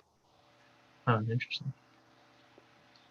Once again, as you can tell, I've kind of made the conversion to Python, so I don't have any Java folders open. But basically, Java uses these things called packages, which are like folders, and they allowed you to hold Java files together in a cohesive unit, for lack of a better word. Um, um, Python, I don't think uses the same system though. Don't quote me on this though. Python makes updates like crazy. What aspect of like object-oriented programming did you want to start with? Like, did you want me to kind of delve into? If you were to do like for the sake of this workshop, like maybe we'll stick to Python. Like if you were to teach somebody like object-oriented programming in Python, like maybe Hmm. you could briefly, since this is like an introductory course, like maybe just like Yeah. briefly talk about like the concepts in Python. Okay. Sorry, you just kind of briefly cut. I feel like you're caught in the headlights just because I wasn't actually expecting anybody to ask this question. Oh, okay. This initially was made in mind for people who like zilch, like nothing. Oh, So that's why I didn't expect to make it as far as object-oriented programming. no, actually it's all good. Like I wanted to learn Python, so like the basics of Hmm. Python. So this is like what you're doing is perfect. Okay. So you understand like the difference between a class and an object, by the way, right? Kind of. I thought a class was an object. So sort of like if I here, like if I have my class person, right, and I'm just gonna put in per, right, it just acts as a blueprint, right? It doesn't actually do anything. Like the class in of itself is benign. It doesn't like run. until I say I want a person instance. And we're just going to call this person. Let's say I define a variable to be a person, right? We'll call this variable, I don't know, P1. So once again, with that definition from before that variables are just placeholders, I'm making a person object. And what a person is, what an object is that it takes this whole blueprint, right? Encapsulates that and makes a copy of it.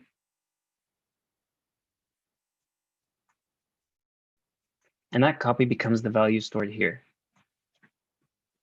And that is what an object is. A class is the blueprint, right? But an object is like if you take that blueprint and you make a copy of it, and that's what you call an object. Does that sort of make sense? Yeah, that makes a lot of sense actually.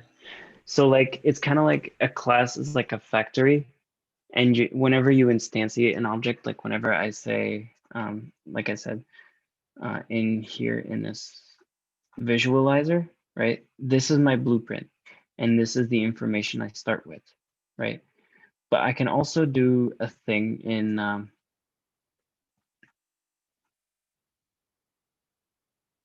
so this is my class, and in this case, this is the variable holding my object, right? So when I call this, I'm creating an object. But say I wanted to change some information. So say I also had a Toyota car, right? So here's what I'll do.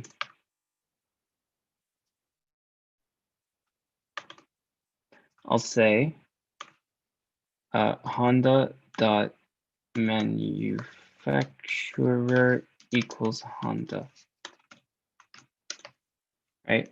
And so I'm changing this manufacturer name over here. And I'll show you what that does.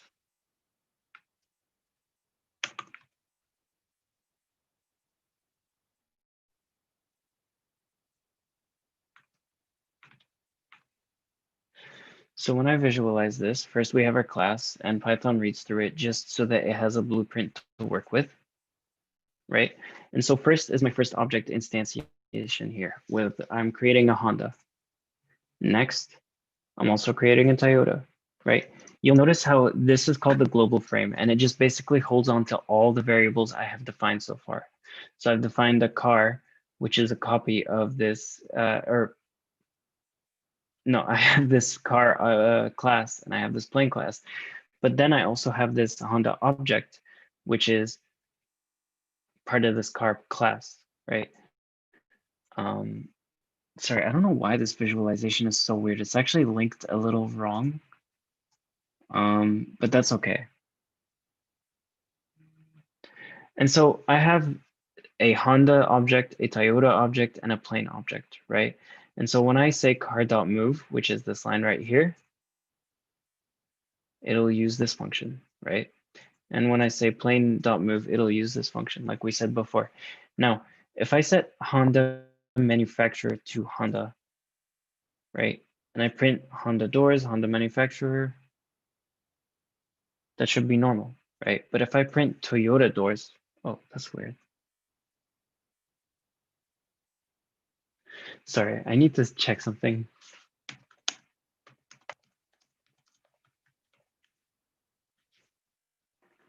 Sorry, that's a syntax error on my part.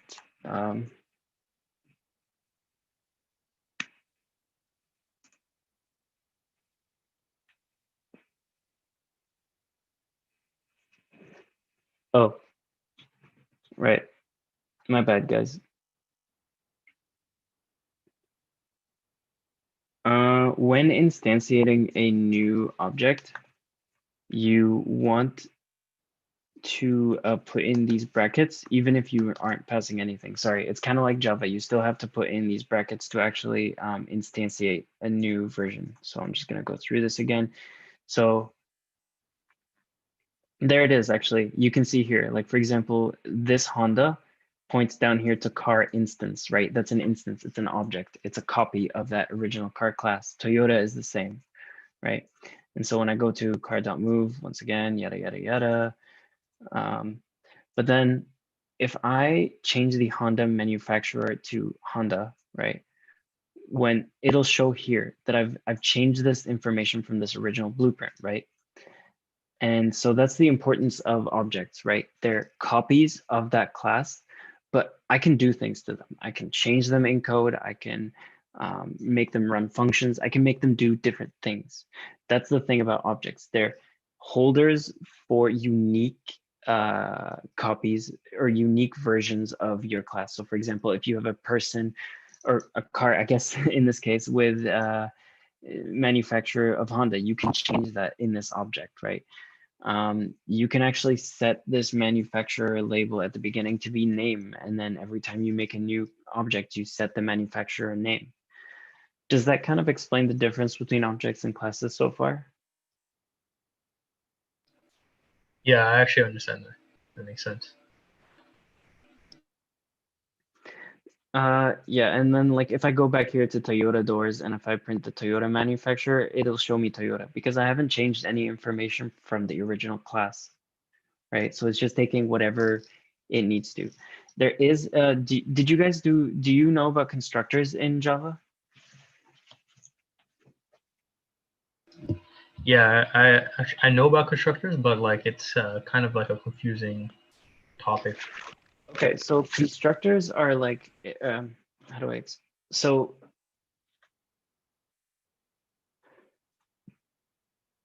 sorry, excuse me. I really hope my code, oh, my code went away. That's Oh, that not, sucks. If you want, I'm perfectly happy just going through the basics that you planned on. Like, it's no, all good. that's perfectly fine. This actually shouldn't, like, honestly, even if I'm helping, like, even if, like I personally don't mind because once again, this is a small class and this is a thing that a lot of people struggle with in general. So I don't mind like explaining this concept. Okay, perfect. Thanks, man. Um, so once again, if I have like this class, right, and I say class car, so what a constructor does is that it's kind of like a method, right, where you have a piece of code that you can rerun, but a constructor, also known as an initializer in Python, is a function that you only run once when you're creating an object. So Honda equals car. Now, usually you don't pass anything here, right? But sorry, I'm trying to remember what the exact, yeah, sorry. You have to type in define because it is a function and you say underscore underscore init underscore underscore, and that's your initializer, right? I'll show you what, it'll all make sense in a minute, trust me. So first thing you pass self, which is literally just the parameter for the object itself. Then you pass, for example, name or manufacturer, year, I don't know, doors, right? And so you say self dot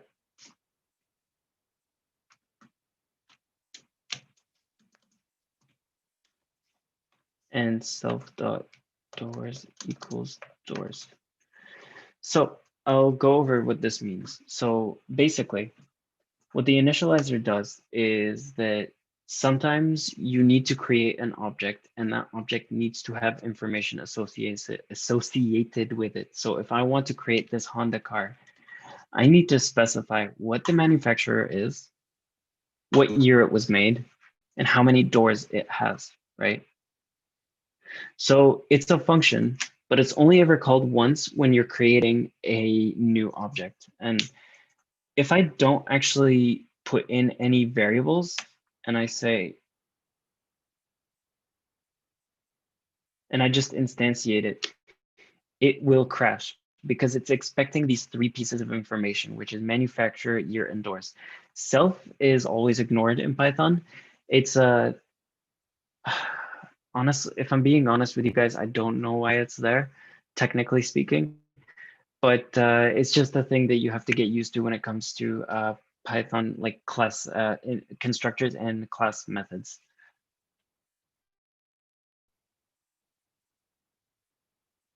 So I'm going to pass in, for example, manufacturer, and I'm going to call it Honda. And I'm going to say it's a 2014 model, and it has 4 doors, right?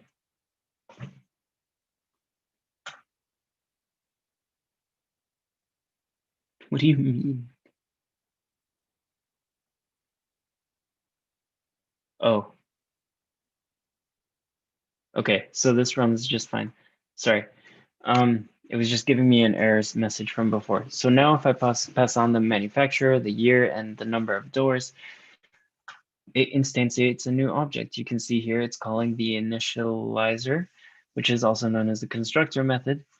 And then it assigns this information to the copy of the object. And now I have this, right? So an initializer is just like a method that when you're creating a new object, it asks like, I need to know what information is associated with this object. Does that sort of make sense?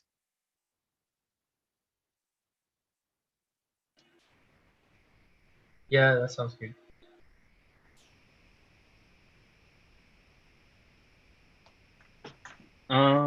There is one other thing I should mention, this self tag. So when you're defining a variable that is associated with a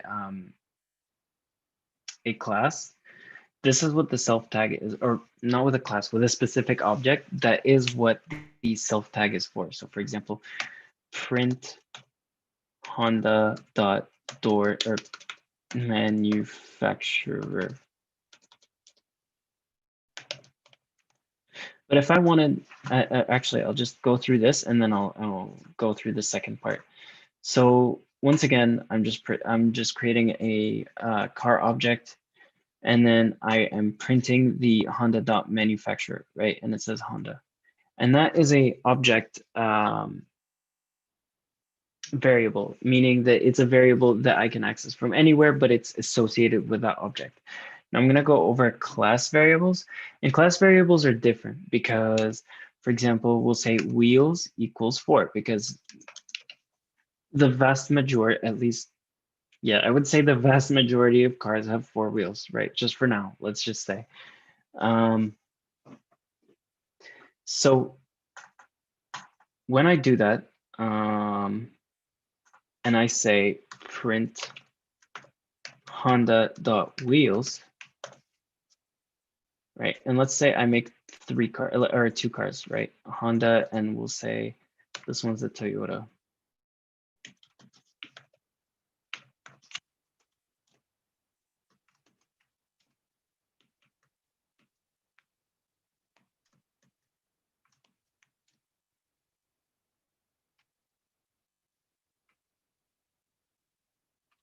So we'll print out the manufacturer, but we'll also print out the number of wheels. And I'll show you why that's important.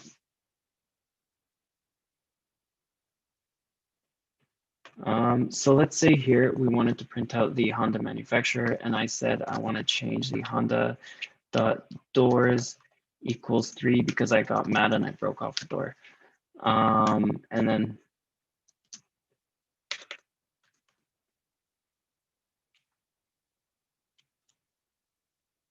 so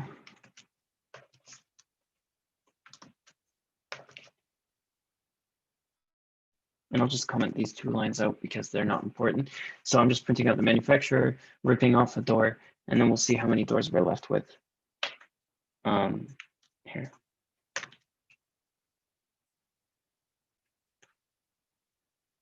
So we'll start, we created a Honda object, then we created a Toyota object. Then afterwards, we printed the Honda manufacturer and the number of doors for each car. Now, if I change that information and I print the number of doors again, that changes, right? But only for the Honda car, not for the Toyota car. And that's an object variable. Now, a class variable is something that does not change for any object. Any object that you create will always have that class variable. And if you change it, It changes for every single copy of the object. So I'll show you what I mean.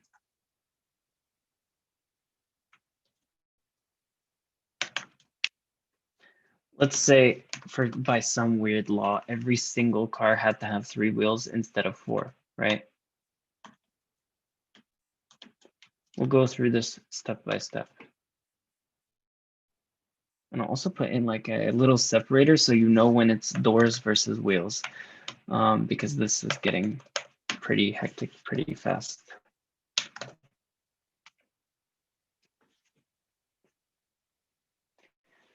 So we created our 2 car objects as usual.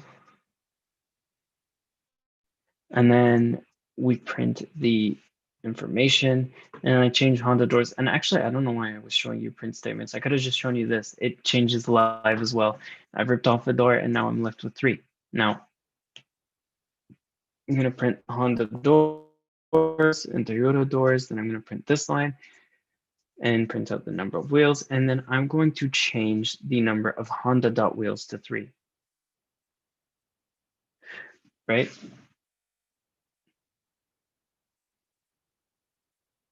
Huh. Learn something new every day? That's, hold on. Sorry, that shouldn't, I thought Python supported static variables. Sorry guys, I switch in and out of Python and Java, so it's kind of hard for me to keep track of the exact syntax.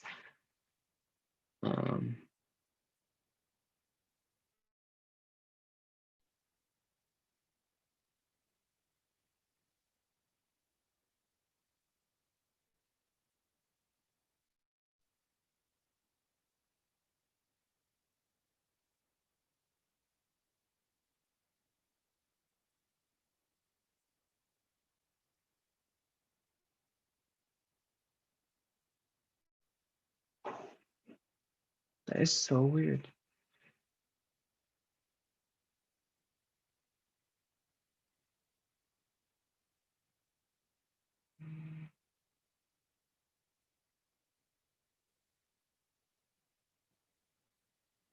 Okay, sorry. Sorry, I switched between Python and Java, and so I forgot about this little caveat.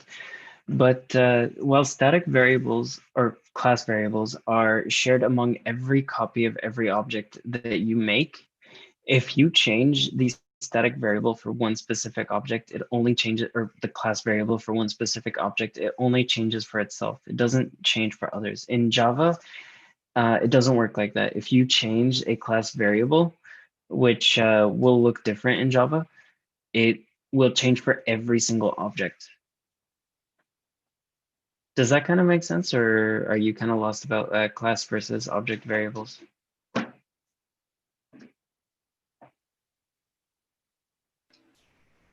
Yeah, I think for me, I get it. I guess Java and Python are different that way, right? Like, Yeah, there is. Do you know about inheritance? no, I haven't got to that yet. I'm getting to that soon. Okay. Um. Okay. I have some, like, I don't know how interested you are in learning Python in like in terms of object oriented, because it does definitely, like, it definitely is good for object oriented programming. But I have some YouTube guides that I can post with you, and I also like post in the chat. And there's also like a different reading articles and books, or not books, like mini courses on Python if you so choose. Yeah, I would love to see that. Yeah, I also, once again, like I said at the start of the workshop, this entire, like this notebook that you see here before you, all the solutions are pre-written in this little document I have here. I just held off from posting it on the GitHub just so that people would like kind of be more encouraged to participate. So I can share it with you, and I can also like put in the GitHub, like in the README. There will be like a README file, and I can put in like a bunch of useful links for you to read. Do you have any like questions about like the direction or what resources to look up? Because we are in our final minutes, and I just want to like kind of help you guys with further steps.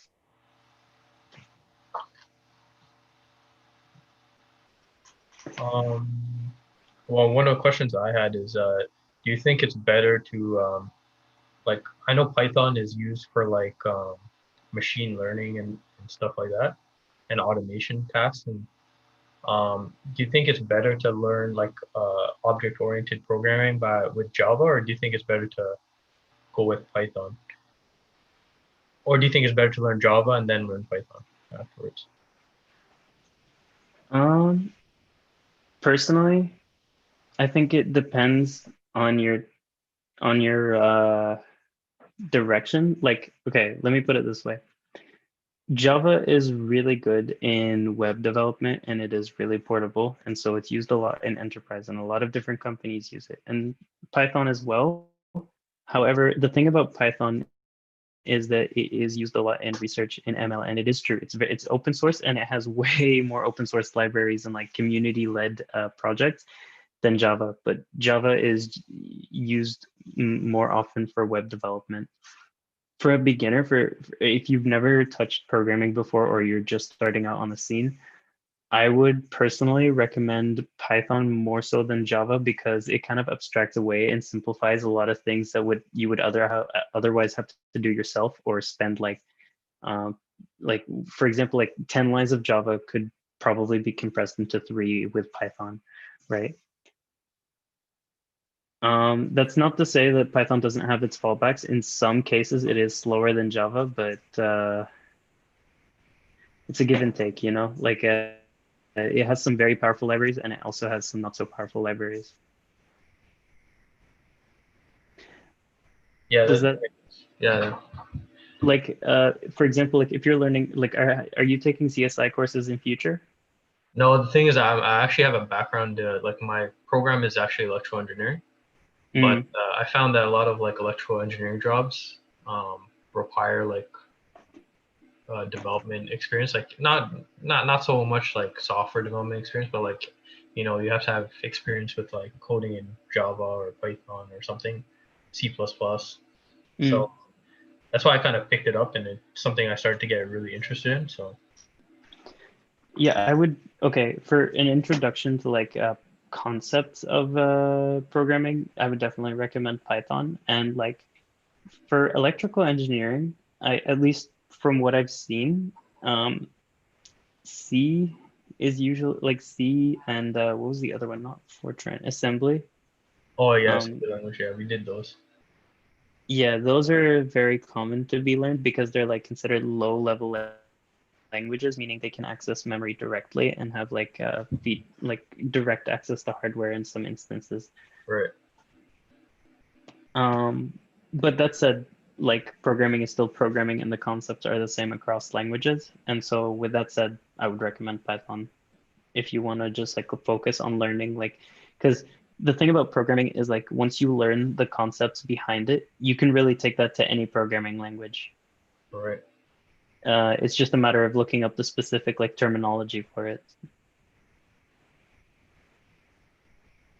So I thought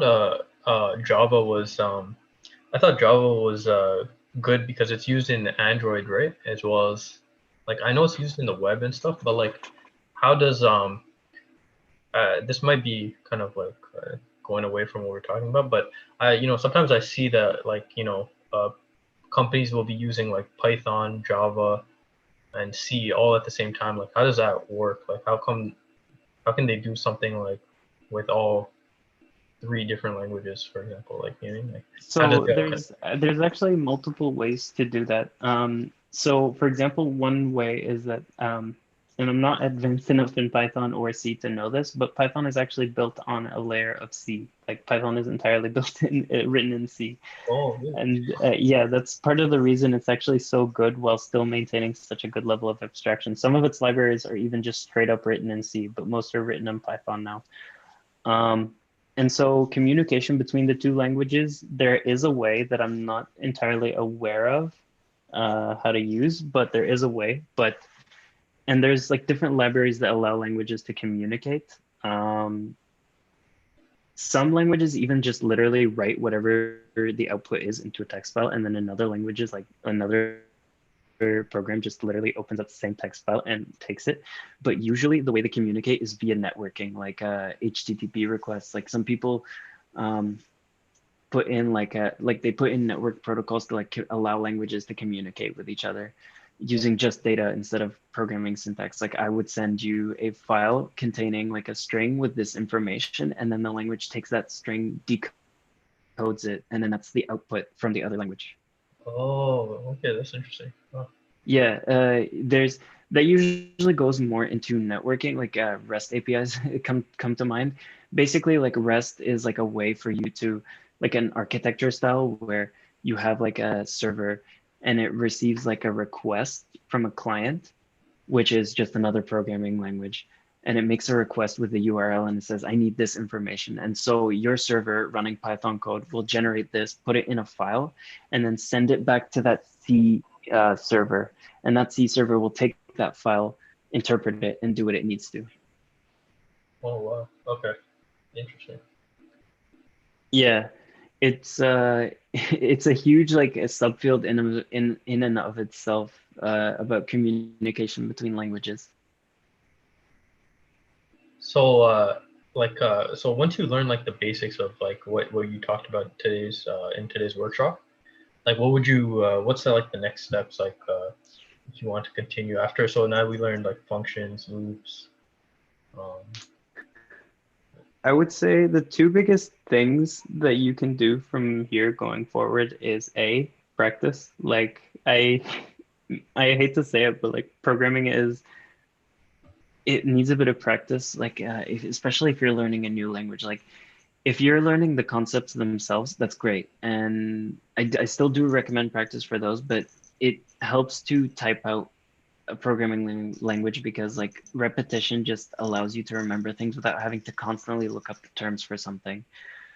The other thing other than practice is that I would take like YouTube is filled with resources and I can like you are you part of the U Ottawa DSC? yeah, I guess I recently just joined it. Okay. I think I joined it. Well, if are you on the Discord for U Ottawa? No, but I would love to join that. Sure, I can give you the link. Do you have Discord? Yeah, I have Discord. Okay. Sorry, I just realized we went into overtime and I do have to dip after like a few minutes. Yeah, I was just I'm really sorry about that. I don't want to leave you in the dark though, and so I'm gonna give you the link to the Discord, and this is just the U Ottawa DSC, and all of our members are there. So you can post any question you want to, and all of our execs are in there, and we're most of us at the very least are proficient in some programming language, or at least most like a comprehensive knowledge of programming concepts, so we can guide you in the right direction. Oh, sweet. Thanks a lot, by the way. You did a great job explaining this stuff. Thank you. I'm actually like it does help. Like I failed to set a poll for this one, but I've been setting polls and like asking people how we're doing because this is I think only the I guess the second official workshop that I've run so far. And I've posted the Discord link in the chat, by the way. Yeah, if you send me that thing, I'll fill it out for you. I don't have a survey. I failed to set one up for this meeting, unfortunately. Oh, for this one. Oh, okay. Yeah. It's yesterday I had a workshop in the day, but that was unofficial and it was for like a midterm review for another class. Yeah. And then I had another workshop the day before that, and it was just.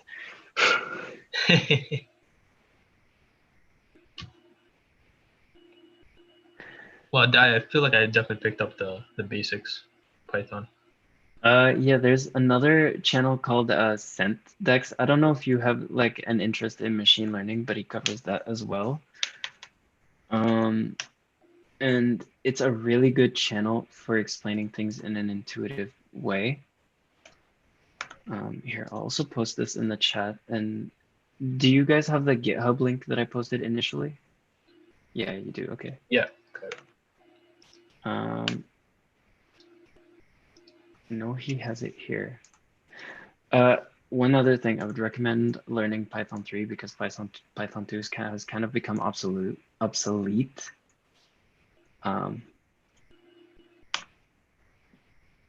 So I would just recommend learning Python 3 if you're gonna learn. So this guy, that's one YouTube channel, and if you want more resources, like feel free to hit us up. What? Okay, Oh, sure. was that the video? Yeah, yeah, I just opened it. Sorry, I thought that was you. I was like, what? Sweet, I'll definitely check this out. My thing is, I think I'm going to just focus on Java for now, just because I feel like I'm too deep in Java to switch to Python. But I definitely want to take up Python afterwards. Yeah, look, like I said, like Python, like programming concepts are pretty agnostic of language. So like once you learn object-oriented programming, for example, in say Java, Yeah, it shouldn't take longer than like a week for you to pick up all the basics of object-oriented programming in another language. It's right, just minor technical differences here and there that give it an right. advantage in one area. Huh, interesting. Okay. Yeah, it seems that way. Like looking at what you taught today, like I made like the connections between the two. Yeah, it's pretty standard stuff, to be honest. It makes our lives easier. Yeah. Um, so without further ado, like I hope you guys don't mind, but I have to sign off for the night because I have a meeting to attend with other execs specifically about this workshop actually. Yes. So Thanks a lot, man. yeah, if you want to rewatch this, it is posted on the YouTube. YouTube. Okay. It is live streamed to YouTube. So once it's over, after I think an hour, it takes the stream and then uploads it to our channel, so you can view this Perfect. workshop again. And once again, the GitHub documents there, and just seriously, feel free to just drop a message to our Discord. People are dying for communication these days, so feel free. I will definitely do that. Thanks a lot, man. I appreciate it. No problem. See ya. All right. Have a good weekend. See ya. You too.